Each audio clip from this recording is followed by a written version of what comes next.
Hello বন্ধুরা, তোমরা সবাই কেমন আছো? আশা করছি আল্লাহর রহমতে সবাই খুব ভালো আছো। আমি আজকের একটি রেসিপি নিয়ে চলে এসেছি। এটা হচ্ছে ছোট মৌরলা মাছ। এটা হচ্ছে মৌরলা। তো এটা আমি ঝাল করব। কিভাবে করব সেটাই তোমাদের সঙ্গে শেয়ার করব। ভিডিওটা পুরো দেখতে থাকো। ভালো লাগলে লাইক শেয়ার কমেন্ট করো। তো দেখো, মাছটা ভালো করে ধুয়ে পরিষ্কার করে নিয়েছি, নিয়ে একটু লবণ আর হলুদ মেখে নিয়েছি। তারপরে বসিয়ে দিয়েছি একটা কড়াইতে একটু তেল দিয়ে দিয়েছি। তেল দেওয়ার পরে তেলটা খুব ভালো রকম গরম করার পরে তারপরে মাছগুলো এক এক করে দিয়ে দিচ্ছি।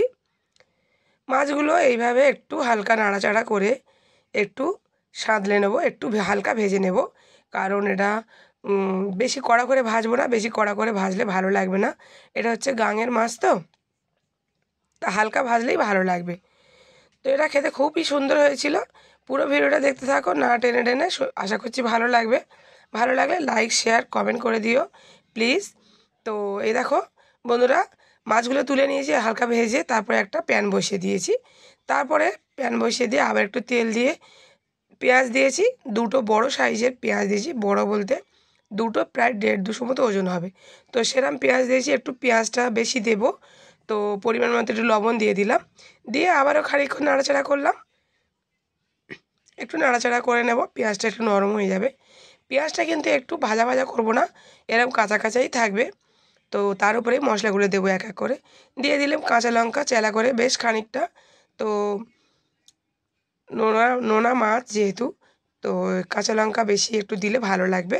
তো আরও দিয়ে দিলাম একটা গোটা টমেটো, আর একটু 1 চামচ আদা রসুন পেস্ট, আর দিয়ে দিলাম একটু হলুদ গুঁড়ো, আর দিয়ে দিলাম 1/2 চামচ লঙ্কা গুঁড়ো। দিয়ে একটু নাড়াচাড়া করে দেব। একটু ভালো করে নাড়িয়ে তলাটা যাতে না লেগে যায় নাড়াচাড়া করব। একটু জিরের গুঁড়ো 1 চামচ দিয়েছিলাম, সেটা স্কিপ হয়ে গেছে কিভাবে। তো 1 চামচ জিরে গুঁড়ো দিয়ে দেবে। হালকা একটু এরকম নাড়াচাড়া করে মাছগুলো দিয়ে দেব। তো মাছগুলো দিয়ে দিয়েছি। মাছগুলো দিয়ে আবারও একটু খানিকক্ষণ নাড়াচাড়া করব। একটু নাড়াচাড়া করে বাটিতে টমেটো রেখেছিলাম, সেই বাটিতে ধুয়ে একটু অল্প একটু পানি দিয়ে দিয়েছি। একদম সামান্য, হাফ বাটিরও কম। তো এই দেখতেই পাচ্ছ কতটা পানি দিয়েছি।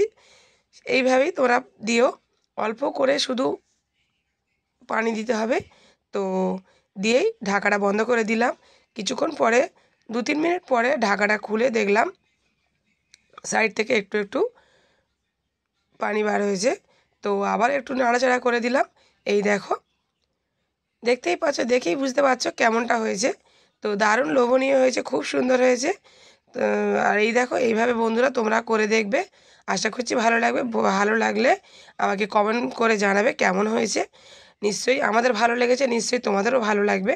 এইভাবে প্লিজ একবার করে ট্রাই করে দেখো। এই দেখো কত লোভনীয় হয়েছে, দেখলেই বুঝতে পারছো। এই দিয়ে দুপুরের খাবারটা ভালোই জমে যাবে। অল্প একটু হলেই 1 বাসন ভাত খাওয়া হয়ে যাবে। দেখতেই পাচ্ছ কত সুন্দর হয়েছে, একদম রসালো জুসি। আর অল্প একটু মশলা দিয়ে, সামান্য সামান্য একটু মশলা দিয়েই মাছের ঝালটা রেডি হয়ে যায়।